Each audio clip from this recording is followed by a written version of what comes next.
So here's another 1% tip for you for your game of Petanque to take you through the off season when it's a little bit cold, it's a little bit wet, and there's not an awful lot of games going on. So on those dry days when there's not many people out playing and it's not too wet, a great tip is to contact someone who is significantly better than you are as a player and invite them. Say, I challenge you. I want to take you on.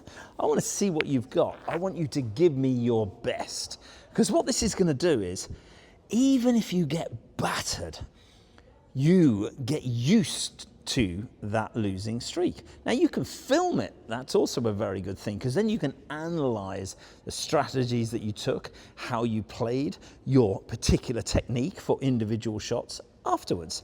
And you can look at it, and whether you win, whether you lose, it doesn't really matter. The important thing is to get out there and to play against someone or a team that are significantly better than your current team. Now, in the off season, when it doesn't really matter, a lot of the better players, a lot of the better teams would be more than happy to do this. Strokes their ego, makes them think that they're a lot better than they actually are.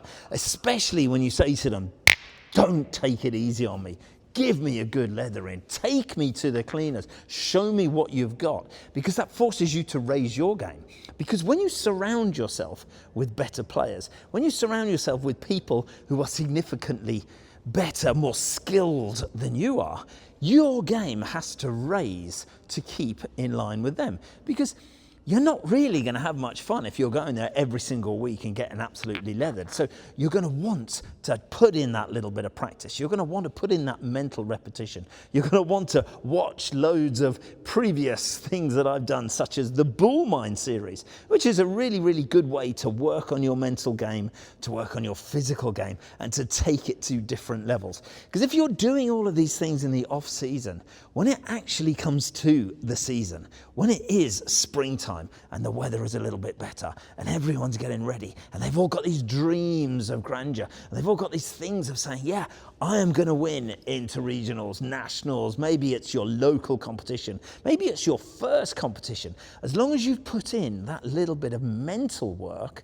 that little bit of getting leathered by someone who's better than you, you'll be more prepared to accept it. You'll be less inclined to maybe feel that you're not quite good enough, because it doesn't really matter. It's just a game. We're not playing for a row of houses. This is not life or death. This is throwing some metal balls around, having some fun, mixing and enjoying the game.